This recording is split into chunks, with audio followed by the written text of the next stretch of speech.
me make a rebuttal and another example of politicizing the budget of the government. Ito pong sinabi ni Senator Risa Ontiveros na at the proper time she'll make a motion to lodge the budget, the requested budget of the OVP to the other agencies. Let me just quote Senator Risa during the Akbayan Congress.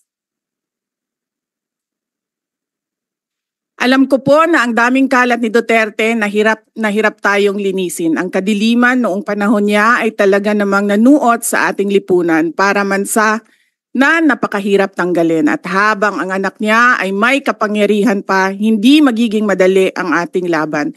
While VP Sara is in power, the threat of a full-blown Duterte comeback is still a very real and present danger. For one, they are supported by one major superpower, China. So that is an example of politicizing the budget of the government. May we request, Madam Chair, that Senator Risa Ontiveros repeat the last question. I will certainly, if you request, Madam Chair, repeat my question dahil walang kinalaman sa kasasabi lang ng VP ngayon. Alam nating lahat na miyembro ng iba't ibang partido, yung speeches natin sa ating mga kamiyembro sa mga party congresses ay hiwalay na event dito sa budget debates. So I really take exception dun sa sinabi ni VP na rebuttal iyan dahil halimbawa ito sa politicizing. In fact, wala akong tinanong tungkol sa China o kahit sino pa mang ibang bansa dito sa budget hearing na to. I am asking about yung national budget na ipapasa natin sa Kongreso para sa bansang Pilipinas sa taong 2025. At ang pangalawang at huling tanong ko sa ngayon, before I make at the proper time, propose an amendment which may or may not be accepted by the chair and by the colleagues para nga mas i-align ang mga kaperahan natin lalo na't masikip ang fiscal space natin dun sa mga appropriate programs sa appropriate agencies na malayang-malaya ang OVP makipag-partner sa kanila tulad ng sino pang opisina sa executive. Ang tanong ko po ay ilang mga libro ng isang kaibigan ay bibilihin at i-distribute at ano, if the VP could tell us more about the contents ng librong ito. Madam Chair. Madam Chair, the book is not for sale. We only pay for the publication of the book. And we will send Senator Ontiveros a copy so that she will know what is the content of the book.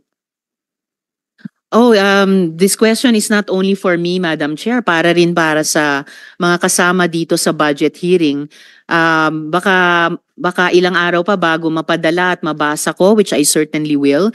But I am asking a question bilang isang mambabatas sa head of agency ng isang opisina sa executive dito sa budget hearing na to. Simpleng tanong. Tell us more about the book, Isang Kaibigan, at ilang kopya nito ang bibilihin ng gobyerno sa halagang 10 milyong piso at i-distribute sa kasama ng mga bags sa 1 million learners sa remote communities, Madam Chair.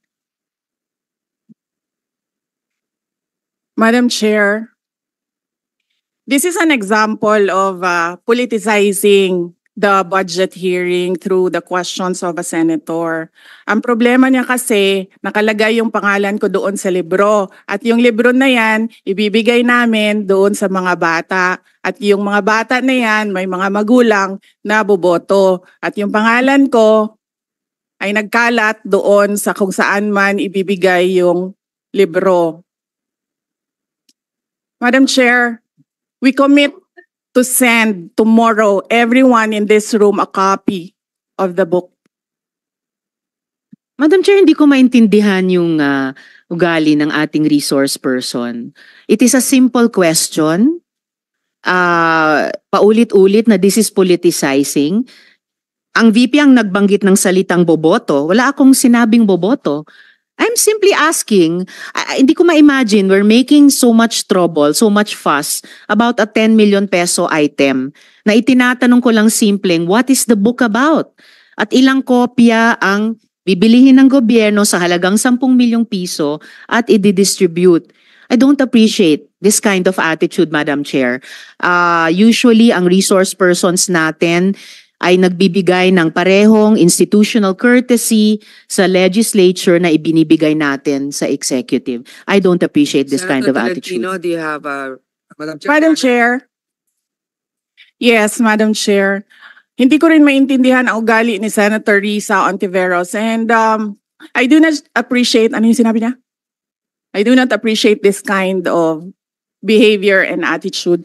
Madam Chair, noong 2016, tumatakbo si Senator Risa Ontiveros na senator, nakailang talo na siya. So, Dalawa, Madam Chair. okay, dalawa. Natatakot siya sa pangatlong talo niya, kaya pumunta siya sa Davao. Humingi siya ng tulong. Tinulungan siya ng isang kagawad ng Davao na ngayon hindi na siya sinusuportahan. Humingi siya ng tulong sa akin, thinking na hindi mananalo si President Rodrigo Duterte. Kinausap niya ako ng kinausap doon sa law office ko sa Davao City. Sabi ko sa kanya, o sige, tutulungan kita. Chinika niya ako ng chinika. Tapos umalis siya. Siyempre, hindi naman siya tumutulong kay Pangulong Duterte. Hindi din totoo yung sinabi ko na tutulungan kita. Tinext niya ako. Pwede ba akong mag-follow up sa hinihingi kong tulong sa boto dyan sa Davao City? So sabi ko sa kanya, okay, sige. So, tinawagan ko at sinabihan ko at pinakiusapan ko ng pinakiusapan si former Congressman Milen Garcia. Sabi ko sa kanya, Kong, tulungan mo ito. Bigyan mo na lang ng ilang barangay mo at ilang mga leaders mo. Ayaw pa siya tulungan ni former Congressman Milen Garcia. Pinakiusapan ko ulit, Kong, please tulungan mo na lang. Nanalo na siya at nung nanalo siya, anong ginawa niya? Siya ang pinakaunang umatake kay President Rodrigo Duterte. Anong tawag sa ugaling ganito? With due respect to our resource persons and also our colleagues, I think this doesn't really. I understand there's history among all of us here, but I think that we should really stick to the budget. And I think this is just being very objective. I would like to ask also, since we're going to be furnished a copy tomorrow, we can look at it and evaluate what the content of the book is. But maybe just a general, we won't ask line by line, ano ba yung libro na yan? But tell me, is it for good manners and right conduct? That's fine. Is it science? Is it history? So maybe just a general one, so we can just answer it. Because I understand that every office will have its own advocacy and initiative.